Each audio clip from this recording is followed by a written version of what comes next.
Professor Palm here, and welcome back to Johto Journey. Here we are, once again, at Professor Elm's lab in New Barktown, doing the hardest part of every journey, choosing ourselves one of these starters to be our first partner on the journey. While every journey can be different, sometimes I think it's fun just to enjoy yourself on the journey.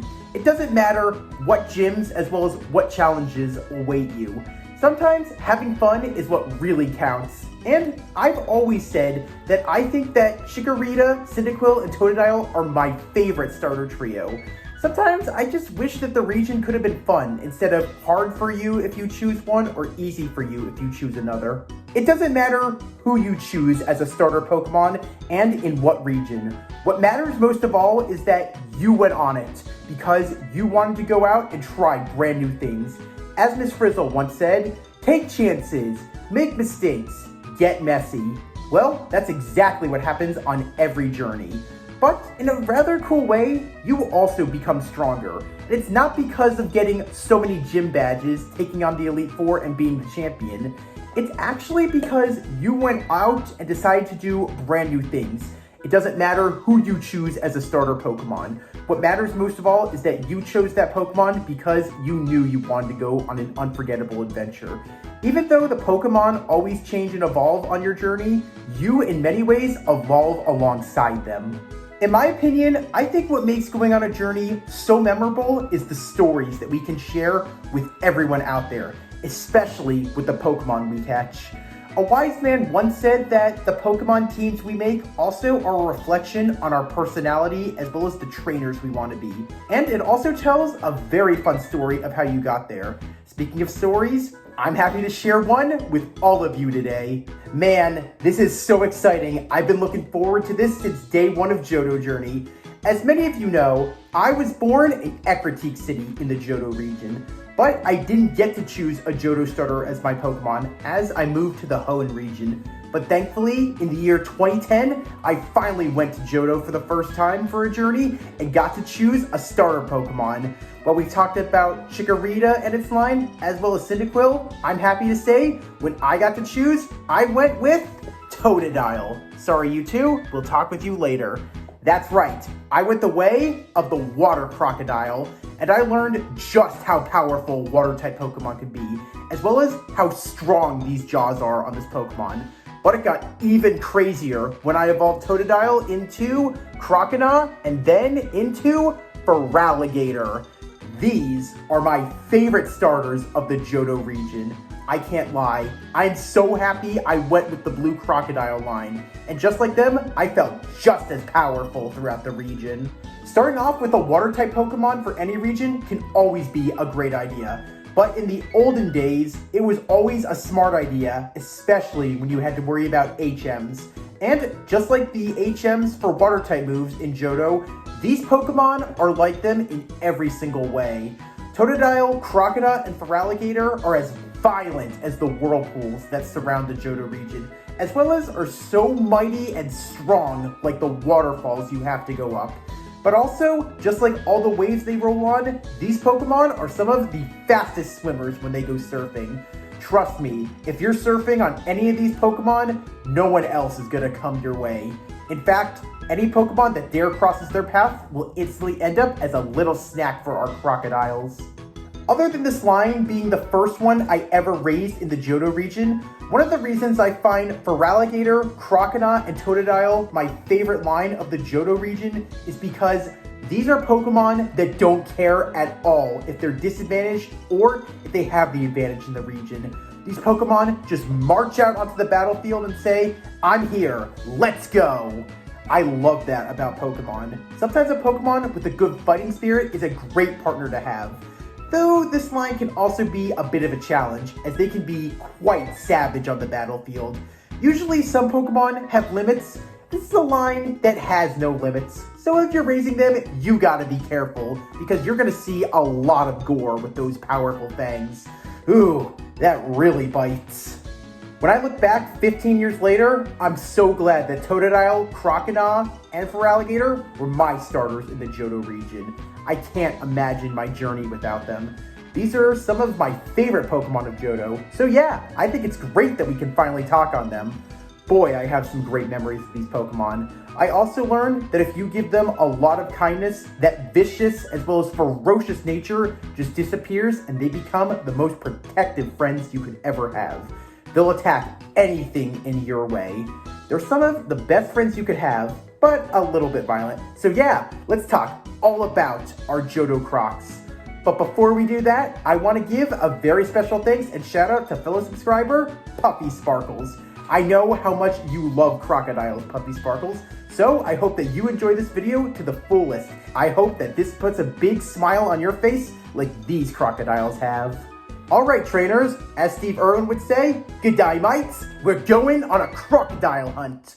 I'm so excited to go into the fresh as well as the salt waters of the Johto region to talk about our 3 crocodiles. So let's begin this journey with the little big-jawed crocodile itself, Totodile! Crikey, it bit me! Totodile, the big jaw Pokemon, is based on a baby crocodile, the specific species being a saltwater crocodile. The yellow markings on its chest also draws inspiration from the yellow stripes of young alligators, that species being American alligators. And the crest on Totodile's back is similar to that of a mohawk hairstyle, which alludes to Totodile's boisterous personality. If you wish to find this cute little blue croc in the wild, Totodile makes its homes in places with lots of water and can be found around warm bodies of water like rivers, ponds, and lakes. They also love swampy areas, as this Pokemon loves getting down and dirty. Also, Totodile loves taking mud baths. Totodile are cheerful, rowdy, and full of energy. They're always on the run, so they rarely stay still or stand in one place.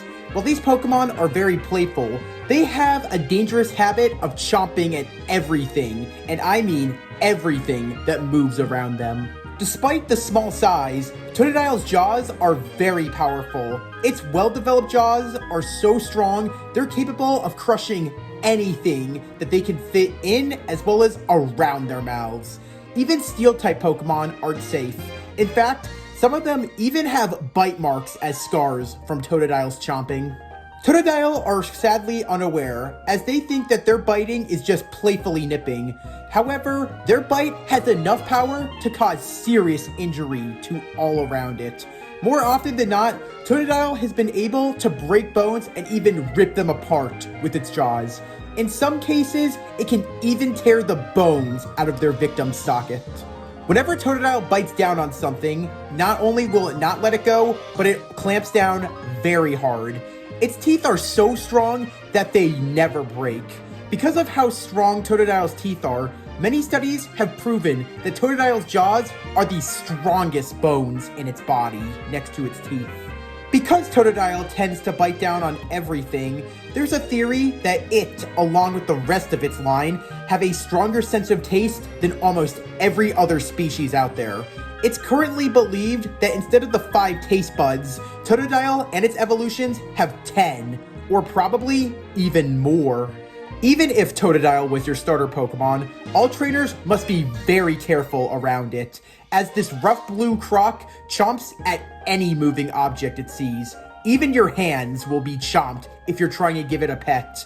Also, turning your back on Totodile can be very dangerous, because this Pokemon can jump and attack. Other than its jaws, Totodile's nails can be just as sharp as its teeth. They may be small, but they can still slash up anything in their way. Wild Totodile use rocks and trees to sharpen their claws. Seeing those marks will alert passerby Pokemon as well as trainers that it's in the area. Because this Pokemon is so full of energy, Totodile can swim very fast, and it can get up to the speeds of 20 miles per hour. While they often use their swift swimming skills for hunting, they also can use it to jump very high places. In fact, Totodile can swim so fast, it can swim up waterfalls. For a baby crocodile, Totodile sure packs quite a bite with those chompers, as it snaps down on everything. And trust me, those teeth and bite are nothing compared to what it can become. So, let's go to the next level and evolve Totodile into Croconaw. Oh, looks like we have a caveman crocodile. How fierce. And those fangs have also evolved with it, and I gotta say, it's looking just as sharp as ever. Croconaw, the big jaw Pokemon, is based on a crocodile, the specific species being the saltwater crocodile, since Croconaw can live in both fresh and saltwater. It also appears to have a prehistoric theme going for it, as the chest pattern is based on an animal skin cloth worn by cavemen. Also, going with the Stone Age theme, this Pokemon also draws some inspiration from a theropod dinosaur. Croconaw loves water, and for the habitat of this blue croc, it can be found within warm places of water, being bodies like rivers, lakes, and ponds. When it gets cold, Croconaw migrates and goes to the swamp, where they can heat their bodies. They also love living in murky as well as dirty, muddy places. While Croconaw looks like a caveman, thanks to the chest pattern, as well as the scales all around it and the ones on its head that make it look like a mohawk with wild hair, this Pokemon has the personality of one too, as Croconaw treats all around it like it's survival of the fittest. When it fights, Croconaw will bite and slash its foe to prove it's on top of the food chain. Sometimes to prove a point after a battle, Croconaw will eat its defeated opponent. And this savage Pokemon is known to take little trophies for its victory. The areas they live in are filled with a lot of bones, as reminders of the many battles Croconaw has won. Croconaw loves to bite everything in its path. Once Croconaw's jaws clamp down on its foe, it will never let go. This is because the tips of its fangs have evolved alongside it. They now are forked back like fish hooks, and they become irremovable once Croconaw's teeth have sunken into something. Inside Croconaw's mouth are exactly 48 sharp fangs lining its jaw. Whenever Croconaw goes into battle, it opens its huge jaw wide when attacking to intimidate foes. And if this Pokemon were to lose any fangs while biting during a battle, new ones will grow back in immediately. It's said that Croconaw will go through 100 teeth in its lifetime. Croconaw are territorial, and these Pokemon are easily agitated by intruders. Whenever anything crosses its path, it will immediately begin a fight. Because of how savage this blue croc is, Croconaw rarely loses a fight. While Croconaw is already fast on its feet on land, it's even faster within the water. When swimming, Croconaw can reach speeds of 25 miles per hour and can jump up to 10 feet when in the air, thanks to its swift swimming skills. It uses this for whenever it wants to jump down and attack a victim. The clusters of red spikes all over Croconaw's body aren't just sharp, but they also act as a radar system, which alerts Croconaw to what weather will be coming for the day. It alerts Croconaw when a cold front is coming in. Being a cold-blooded creature, once they know the cold is setting in, Croconaw will immediately swim off to find warmer waters. Since it loves the water, for Croconaw, rainy days are the ones that make Croconaw the happiest. In fact, it's said that when raining, a group of wild Croconaw will go out into the rain and perform a very special ceremonial dance to celebrate the massive downpour. It's claimed that the move Rain Dance originated with this Pokemon. With all these bites from Croconaw, you can definitely say the tooth hurts. As vicious as this blue croc is, it's nothing compared to its final stage. We're about to take a turn for the ferocious, as we take the Alligator Avenue and evolve Croconaw into Feraligatr. Oh man, that is one savage gator. Feraligatr is a Pokemon you can easily sink your teeth into. Feraligatr, the big jaw Pokemon, is based on a crocodile, that specific species being the saltwater crocodile. However, it also draws inspiration from alligators, as the yellow markings on its belly are a reference to the yellow stripes and scales on young alligators, that specific species being American alligators. However, the red spikes on its back and the way it's shaped draws a lot of inspiration from the kaiju Godzilla.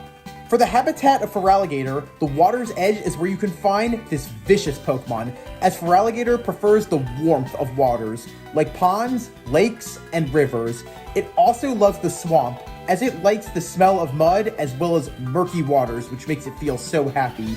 They enjoy bathing in mud as well as getting it all over their scales. Feraligatr is a vicious predator. It loves to use its teeth for everything, especially biting. Feraligatr intimidates its foes by opening its huge mouth, not just to let out roars to scare them, but also to show off its massive jawline and sharp teeth. This Pokemon almost never backs down from a fight, and because of its savage nature, Feraligatr barely loses. Just like with its previous evolutions, Feraligatr's jaws are the strongest bones in its body, and they never hesitate to show them off. When Feraligatr bites with its massive and powerful jaws, it shakes its head savagely and tears its victim apart, usually ripping them in half. When Feraligatr clamps down its jaws on its prey, it will never let go. This Pokemon's jaws are so fierce and strong that it will destroy everything that it sinks its teeth into. And not only can Feraligatr crush bones with its razor-sharp teeth, but it has the power to tear the bones out of their sockets. If its teeth scare you, Feraligatr's nails just will do the same. They're like extra teeth on its fingers, as these razor-sharp nails can slice anything in their way. Even solid steel and rock will be slashed to ribbons when Feraligatr uses Scratch. This usually helps Feraligatr sharpen its claws. One of the most standout features on Feraligatr aren't just its teeth, but actually its big red spikes on its body. These are used as a ranking system in its group. This usually tells who's the leader of the hunting pack. However, the red spikes also can be used for swimming, and thankfully, these things helps Feraligatr steer very carefully when in the water, as this is a fast-swimming Pokemon. While you often see Feraligatr standing on two legs when on the land, it can only do this for a short time. This is because it's hard for Feraligatr to support its own weight outside of the water, so it usually gets down on all fours, and when this Pokemon's on all fours, it's like a speeding bullet. Although Feraligatr has a massive body, it's rather agile. This Pokemon's powerful hind legs allow it to move very quickly, on both the land as well as in the water. It likes to perform a little trick by moving very slowly, but then Feraligatr charges at blinding speed and goes in for an attack to its prey. As scary as Feraligatr is on land, it's a monster when in the water. Nothing can escape its wrath. The moment Feraligatr finds a target and swims, it goes to speeds of 50 miles per hour. No matter what water it's in, its red spikes help it swim like a warm knife cutting through a stick of cold butter.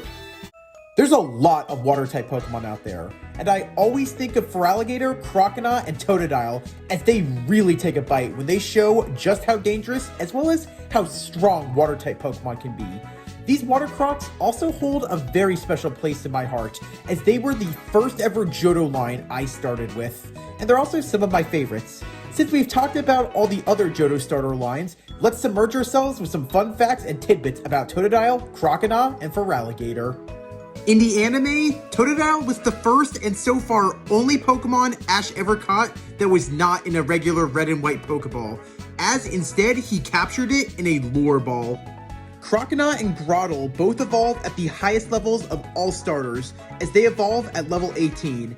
However, Croconaw has the shortest level gap between all its evolutions, with just 12 levels, evolving from Totodile at level 18 and then into Feraligatr at level 30, as all other starters have a 20 or more level gap. In the first two Johto games, Gold and Silver, Feraligatr's normal body color was the same as its shiny color. This was thankfully changed with the release of Crystal. In Pokemon Sleep, Totodile, Croconaw, and Feraligatr all sleep with one eye open and rest only half of their brains at a time, a practice known as uni-hemispheric sleep, like real crocodiles do. As these Johto crocodiles sleep, they constantly keep watch on its surroundings in case anything tries to attack them. Unlike the rest of the other water-type starter Pokemon, whose starting move is either Tackle or Pound, Totodile is so far the only water-type starter Pokemon to have Scratch as a starting move. Croconaw in Gold, Silver, and Crystal was the only starter Pokemon to have 3 completely different sprites in each Generation 2 game. Feraligatr, standing at the height of 7'7", makes it currently the tallest of all final stage water-type starters. Every Pokemon has a special thing that they can do in and out of battle. We call this little quirk an ability. For Feraligatr, Croconaw, and Totodile, being water-type starters, they have the ability Torrent, which gives their water-type moves a supercharge to full power when in trouble with an HP in the red zone. But if you like to battle competitively with hidden abilities, just give our Johto Crocs the ability patch and you'll unlock Totodile, Croconaw, and Feraligatr's hidden ability, Sheer Force, which removes any additional effects from Pokemon moves, but also increases their move's power. Totodile tipping the scale at the weight of 20.9 pounds makes it currently the heaviest basic stage water-type starter Pokemon that you can choose for your first partner. Croconaw, along with Quilava and Bayleaf, all have the same base stat total of 405, and on a rather cool note, all three mid-stage Johto starters have at least 2 stats that's totals equal 80. Feraligatr was the last final stage water-type starter to be a pure water-type Pokemon, until Samurott was introduced in the Unova region in Black and White, making it an 11-year gap between both generations. And when it comes to the Johto gym leaders, unlike Chikorita, Bayleaf, and Meganium, who have a disadvantage to Falconer's Flying-type gym, Bugsy's Bug-type gym, and Price's Ice-type gym, while Cyndaquil, Quilava, and Typhlosion have the advantage over Bugsy's Bug-type gym, Jasmine's Steel-type gym, and Price's Ice-type gym, Totodile, Croconaw, and Feraligatr were the only Johto starters to have no type advantage as well as no type disadvantage to any gym leaders stationed in Johto. In the water, Totodile, Croconaw, and Feraligatr are some of the most terrifying predators, especially in the lakes, ponds, and rivers of Johto. With those big jaws and water-type moves, they can really wash away anything that dares to attack them. However, almost all Pokemon have weaknesses. Being that our Johto Crocs are all pure water-type Pokemon, Feraligatr, Croconaw, and Totodile's big jaws will stay closed and murmur in fear, as their water-type moves are evaporated by moves that are Grass-type and Electric-type. All in all, 2 weaknesses for our big jawed family. Not too bad, but they sure do a lot of damage to Feraligatr, Croconaw, and Totodile.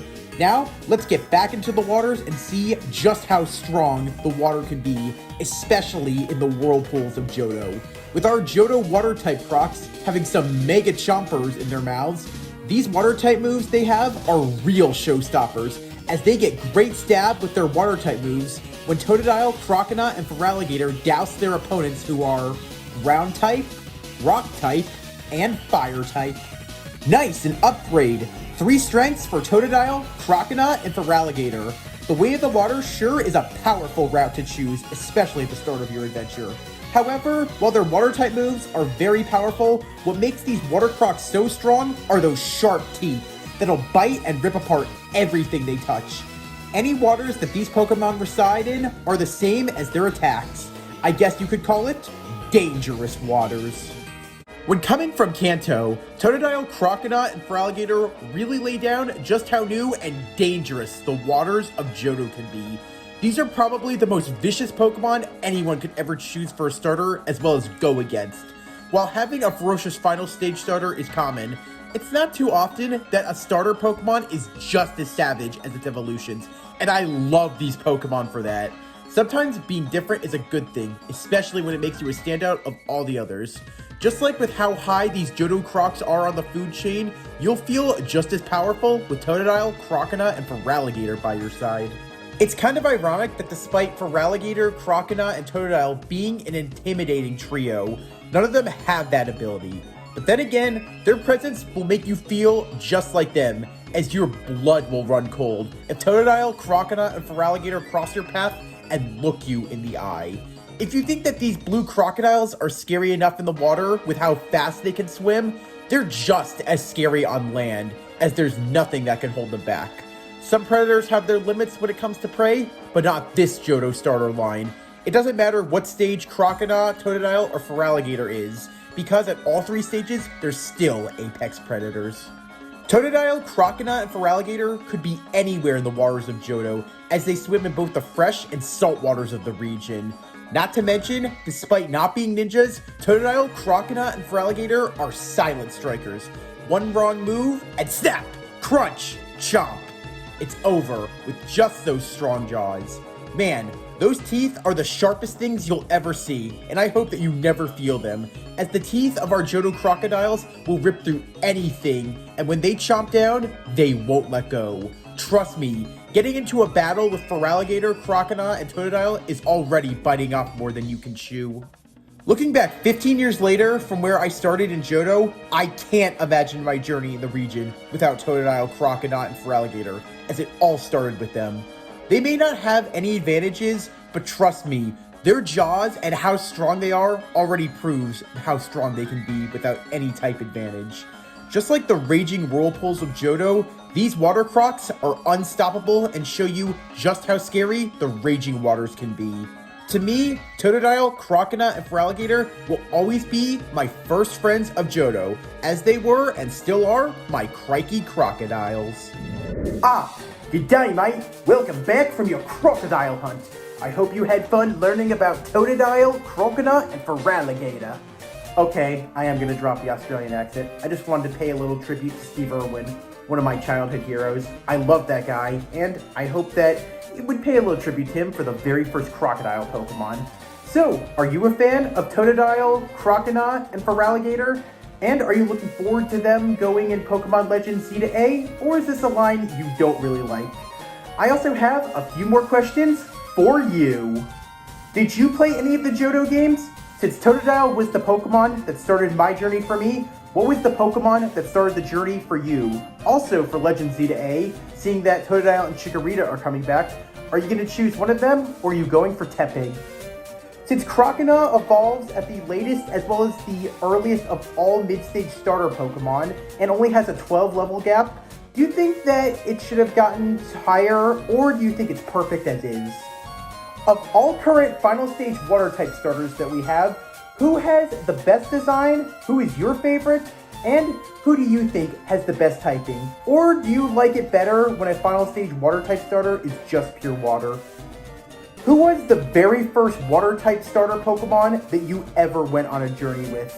And what's your happiest memory with them? It makes me sad to say this, but next week is the end of Johto Journey, trainers. I hope that you've had a wonderful time talking about so many Johto Pokemon as well as the region. But we're going to end Johto Journey on a really high note. That's right, next week we're heading back to Ecruteak City, where the region all began. It's going to be great to go back to the Burn Tower and talk about the 3 legendary beasts, Suicune, Raikou, and Entei. It might be the end of a journey, but wow, what a great note we're going to end this journey on. I'm glad that after all this time, I finally got to talk about the Pokemon and Johto that started it for me. I'm glad it was this line. If you liked what you saw, then please leave a like. If you have any questions, you want to answer any of the questions that I just threw at you, you have an idea for a video, you want me to talk about another Johto Pokemon, or another Pokemon as well as its line, then please comment. And as always, if you liked what you saw and you want to see more, smash the subscribe button. As a Pokemon professor, it's my job to teach trainers like all of you out there. So please share my videos with as many trainers as you can. Thanks for watching, trainers. Next week will be the end of Johto Journey. But till then, Palm out.